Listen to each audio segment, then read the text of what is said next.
All right, good morning. You're here with Mrs. Ott. Today I'm going to be demoing or showing you how we're going to do a grid drawing, or it's also known as drawing using the grid method. So there's a couple materials that we need, or supplies that we need before we could get started. So number one is you need a blank piece of computer paper. Number two is you need a pencil. I always keep two sharpened and available.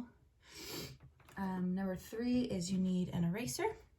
Anyone will work. Number four is a couple of squares of toilet paper. It's a cheap way to blend and soften out some of the shading that you'd like to do. Number five is you need a ruler. So our paper is 11.5 inches. I just stuck with a 12-inch ruler. And then you also need either a colored pencil or a marker. I'm going to be using a Sharpie. This will make sense later. And this is also optional. So when you're looking for an image to do the grid drawing, at least for my classes, you're going to be drawing a human. So when you're looking for an image, it needs to be a real human. You can't do a drawing of a drawing because it's cheating. So it could be any human you'd like. My advice would be to print black and white, or you can use like a magazine ad, or yeah, a lot of the ads in any magazines or newspaper, those are already black and white.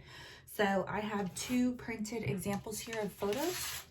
You want images that are clear, that have good like value scale. That's your black and your whites and your shades and tints. And you want to print them as large as you can, because the clearer the image, the better you can. Rule number one for any sort of drawing is you can't draw what you can't see. So if you don't have a clear image, it's really difficult to get a nice clean line. So I have Jimmy Fallon here, and I also have Steve Carell. I think I'll be doing the Jimmy one. But nice large images.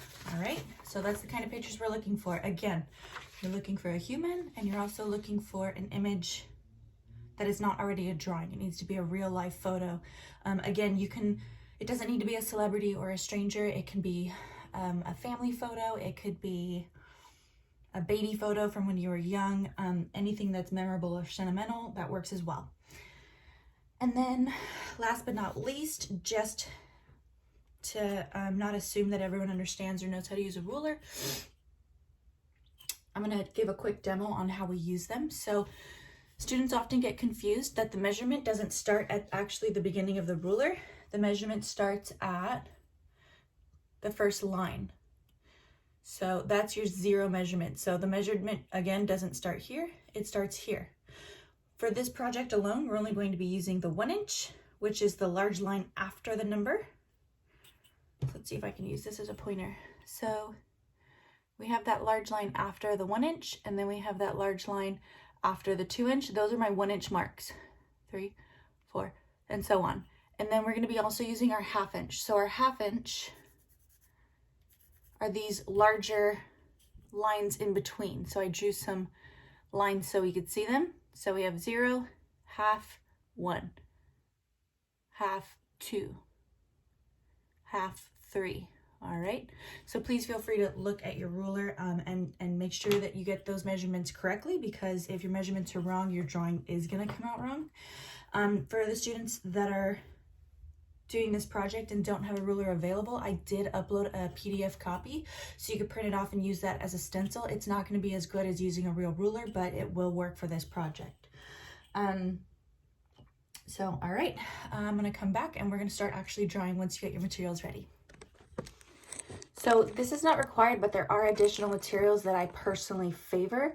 One are these special fancy pencils, except instead of lead, there's eraser that comes out of both sides. This just helps with your fine touches, like around the edges and like in the eyeballs, to create those glares that you see in your image.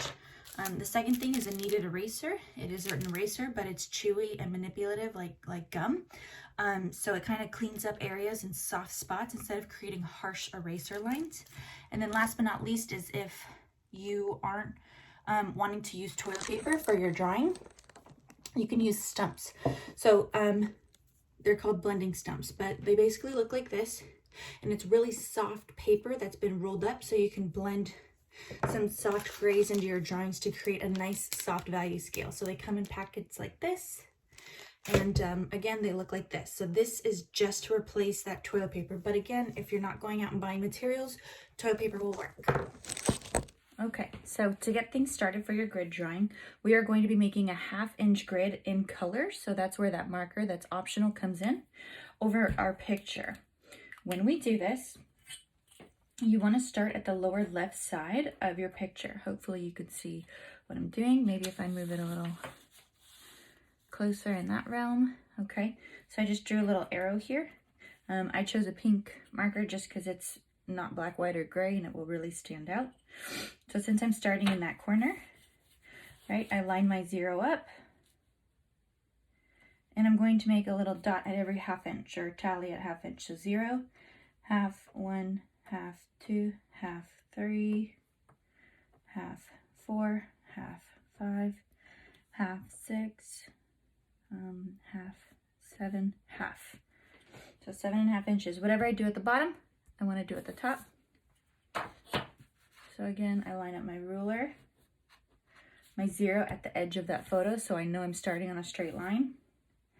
1/2, 1, 1/2, 2, 1/2, 3, 1/2, 4, 1/2, 5, 1/2, 6, 1/2, 7, 1/2. Okay.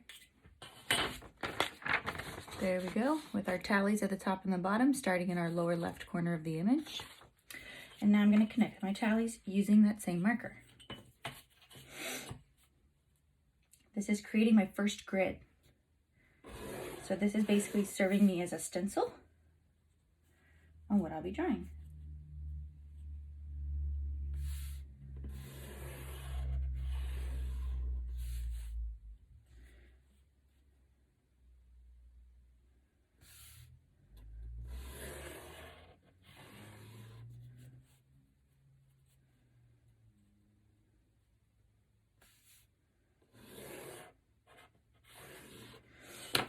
So I've done 4 lines all the way in pink.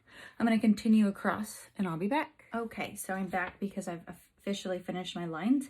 So this is the same as like a math class, right? They always tell you whatever you do to one side, you do to the other. Or same thing in wood shop when they tell you measure twice, cut once. So I like to use measure twice, draw once to make sure my lines are even and accurate. So now that I've done them vertically, I'm going to do the same thing horizontally. What's essential here is that you remember you always start in the same corner. So I'm going to line up my 0 at that lower left corner, make tallies on my left, make tallies on my right, and connect the dots. I'll be back when that grid is complete. Okay, now that I'm completely done making my grid over Jimmy, I'm going to number my boxes over, and I'm going to alphabetize my boxes up, again, starting in that same lower left corner that I began in the whole time. Another way to check to verify I've followed my own rule and starting in that lower left corner is my first line is on the bottom, which means that's a 0 measurement. And my first line vertically is on the edge of the picture, which is a 0 measurement. So it's okay if it's odd towards the top and or the side of your image. You need that lower left corner lined up. That's what's important here. So again, I'm going to alphabetize up A, B, C, D, E, F, G, H, I, J, K, Q, R, S, T. And I'm going to number over. So 1, 2, 3, 4, 5, 6, 7, 8, 9, 10, 12, 13, 14, 15. So I have 15 by T. Hopefully you could see that. So now when I draw, it'll be like a map. So like in C8, his tie begins, right? So that's how we're going to eventually use that. Now that I have that grid over my picture, it's not only labeled and numbered, I'm going to do that same exact grid over my blank piece of paper, and I'm officially done with my marker. Because anything I draw from here on out can be erased, because I want my grid to eventually disappear at the end. I don't want people to know I used a grid. I want them to think that I'm amazing at drawing. So again, my measurement is going to start in that lower left corner again. And we're going to do our verticals. So when you draw now, you need to draw as light as you possibly can so you could barely see it. If I carve into it, I'm going to have a really hard time erasing it when I'm done using that grid. And therefore, everyone's gonna know I use the grid method versus just drawing an amazing photo. So I'm gonna do it as light as I can, so even I could barely see it. So half, 1, half, 2, half, 3,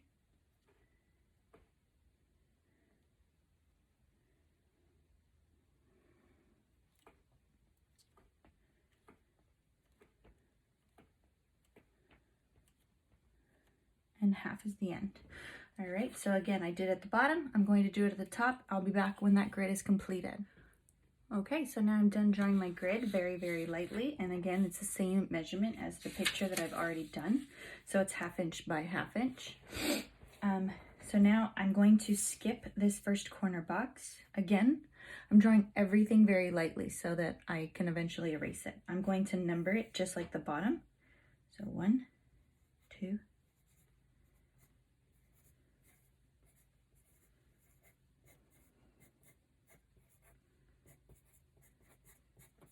you'll notice I have an extra square over here. Okay. I'm going to alphabetize up.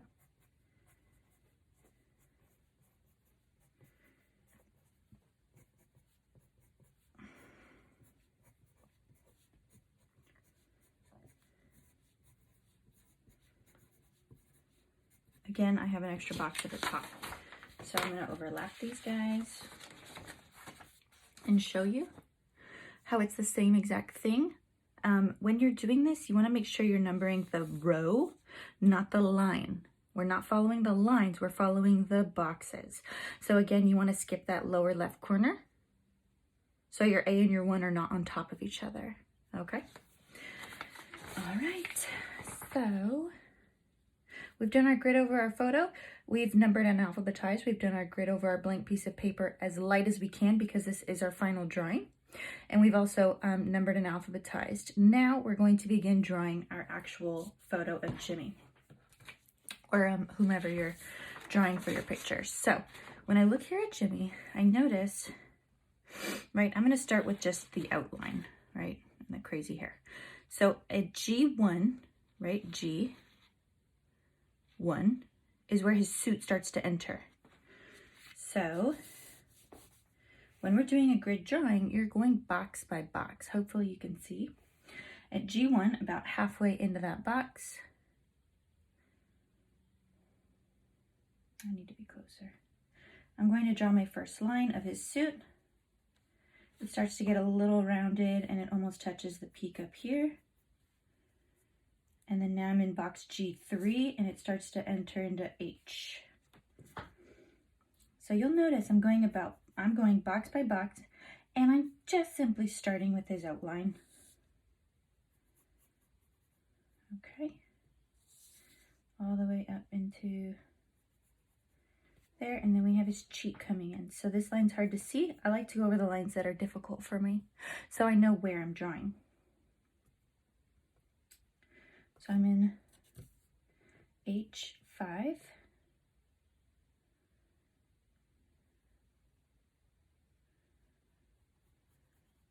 Okay. So far, hopefully you can see I've drawn this suit line and just his little cheek line. Suit line and cheek line. So I'm going to ask you to go through and I'm going to ask you to start your outline. Please take your time. As you know, you do have a couple weeks to finish this. When we do this, right now, your only goal is to do the outline. Draw your outline first, okay? So I'll be back when that is done. Okay, so I think I'm done with my outline. So once I've finished my outline, so here it is, right? Doesn't look exactly like him because I don't have the shading or the coloring yet. My goal is to erase my grid. So the steps are to draw, erase your grid, and then you want to shade and add that value scale to make it look realistic. Couple warnings before you move forward. When you're done erasing, you will not be blending with your fingers. Our fingers have an oil in it that if I choose to blend out his skin and I realize it's a little dark, I can't go in and erase it. That oil makes it impossible to erase. So when we do blend, we will be using either our tissue paper or we'll be using our stumps that we have available to us. So if you don't have the stumps, please know that the tissue paper is the same. What it does is it blends nice and smoothly, but it acts as a barrier so that oil doesn't make it impossible for us to erase. The second warning I'd like to give you is when you're drawing a human, the eyes are known as the window to the soul. That being said, you need to make sure that those eyeballs or the irises are perfectly round. If you need to find something or a cap or anything to trace or go around, please feel free to do so, because when those are off, it makes everything in your picture look off, even if it is 100% accurate. So again, we want to erase the grid before we start shading, because otherwise that grid will still be visible, and we don't want that grid visible anymore. So I'm going to erase that. Use a bigger eraser, and then I'll be back when it's done. Again, just to reiterate the point, when I am erasing, I'm making sure that I'm not erasing the lines that I drew, but I drew my grid initially so lightly that it's not leaving the lines behind, because I don't want it to be visible. So you need to make sure that when you do it, you've done it very, very lightly, okay? Just as a little warning. Okay, so now my grid is completely erased. You're gonna notice that so now I've drawn my grid, I've drawn my outline, I've erased my grid, and now I'm going to start shading and blending. Again, I'm going to be using tools or tissue paper and my pencil and my erasers instead of blending and shading with my fingers. Again, you want to make sure you erase the grid as best you can before you start shading, because if I shade over it and I keep it a light shade like his complexion, I'm still going to see those grid lines under there. And then if I try to erase it after, I have erased grid lines and it just messes the whole thing up. So make sure you follow this process in order. Again, I'm going to show you a small process of the shading, and then you may feel free to move forward. But when I'm ready to shade, or I'm trying to go for that fine detail, one, I highly recommend doing your darks, like the eyeballs or the dark hair, last. Secondly, I also recommend, and the reason is it'll smear, it'll rub. So I want to do my darks last. So hint number 1, do your darks last. Hint number 2, everything that's blended, I want to do first. I cannot blend everything in my photo or it's going to look too flat and fake. So like skin, for example, is very soft. I'm going to blend his skin, blend his nose, blend his lips, right? I might add some texture to lips, but his eyebrows, his hair, his suit, all of those things have texture, which means I'm not going to be blending those.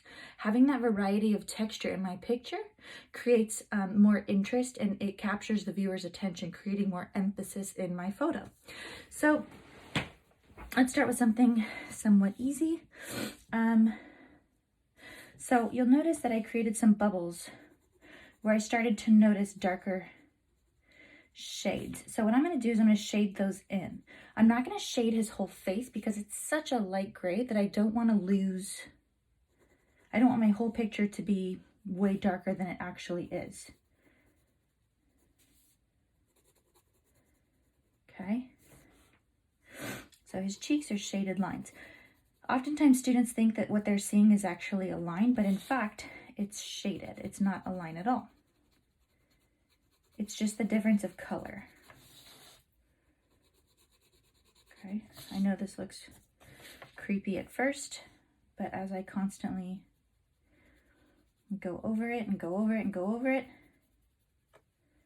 and I fine touch it, it gets better and better and better. So now I get my stump, and I'm ready to blend that out.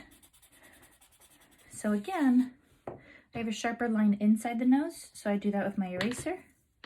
And eventually this blends into his skin. So I'm going to blend it out.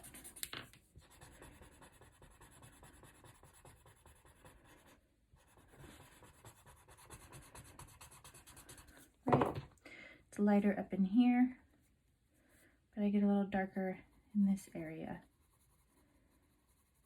So you'll notice that when I do this, personally, I get darker slowly. I don't just jump to my darks because I can always make something darker. It's really difficult to make things lighter.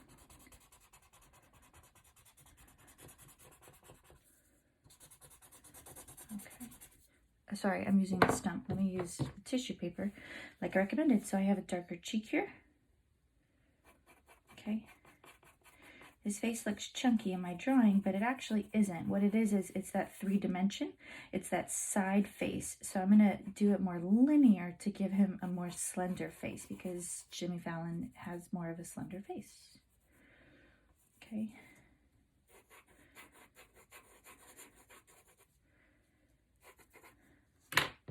So again, if you are using tissue paper, that's fine. Cover up one finger. And we're gonna blend that out. Same thing. Same process. Get a nice light gray over his whole face. Anything that's a highlight, I'll go back and erase.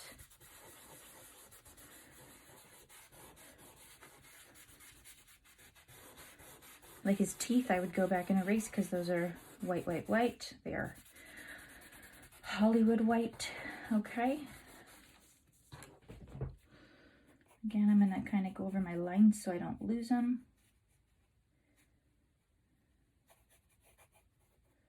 Okay. To me, it looks even darker.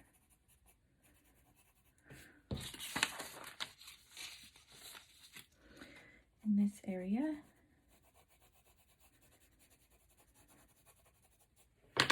Again.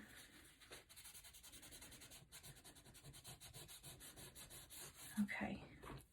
So one thing between his face and the background, it's not a sharp line. Students tend to like to carve that line and give it a thick outline that flattens your image. In fact, what it is it's a hard, like erase line, and it's a difference of color. Color is your line.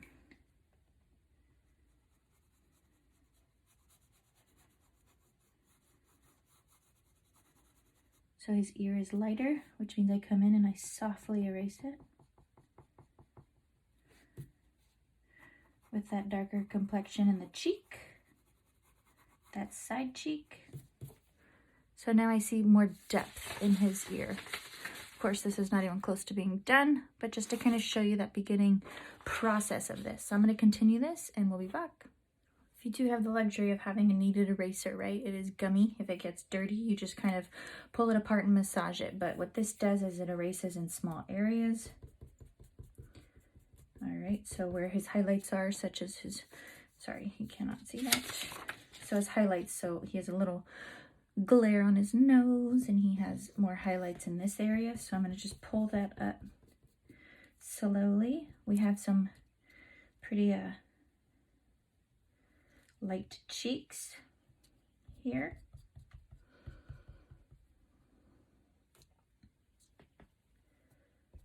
So it's getting dirty. Just get a new area.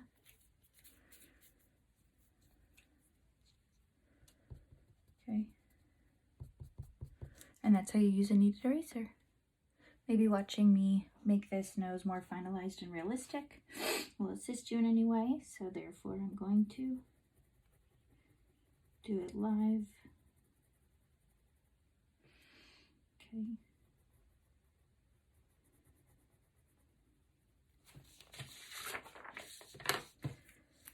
So I'll pick up some of that dark, use it to blend under his nose. So his nose stands up, which means it would cast a shadow down on his lips. Right, so what I did here was, this line is very straight to me, which is pretty rare. Okay. But again, this cheek sits higher than that cheek, so this light needs to fade. It's not a real line. It's just light. It's a reflection. And again, this is darker.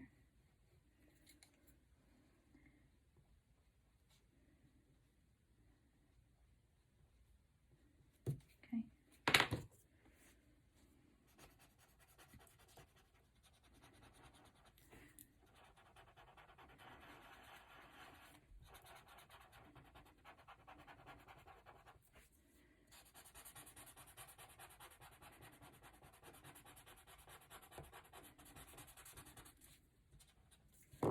And he has a dark shadow up above his cheek right here.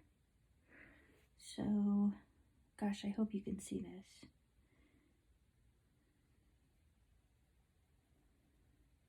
It's kind of like a little teardrop.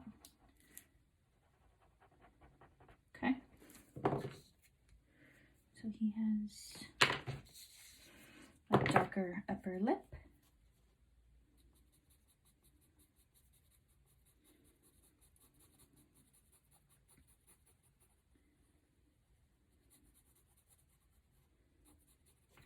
A little highlight above the lip.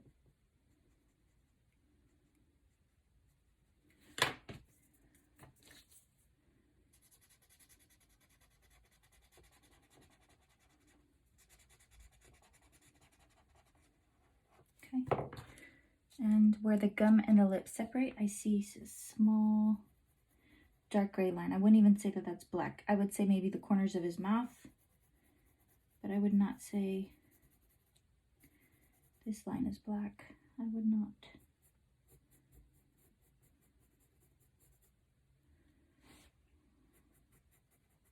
Okay. So now you're going to start to see some definition in the shading, hopefully. Of course, it looks creepy because the eyebrows and hair and such, but you know, once you do those final touches and that final detail, that's when it does wake up. So we'll be back. And if you're lucky enough to have one of the pencil erasers, that tiny, tiny detail is where that guy would come in. So polishing up his teeth or doing the circles in his eyes, that's where that would come in.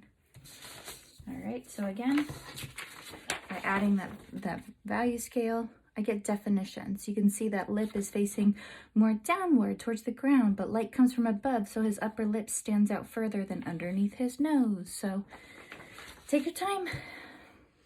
All right, so I just got back from a little break, but you'll notice that I'm blending out the skin, but I'm keeping texture in the clothing and other items such as clothes, hair, eyebrows, a little bit of texture in the lips.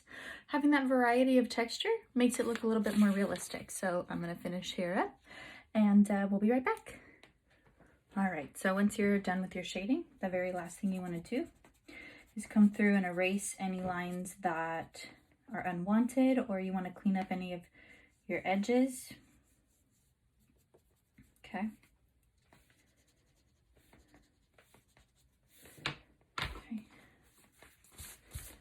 Again, I don't rub with my hand ever.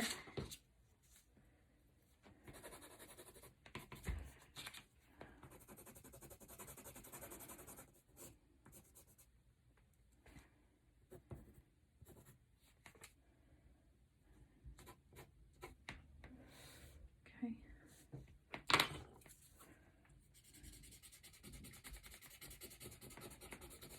All right.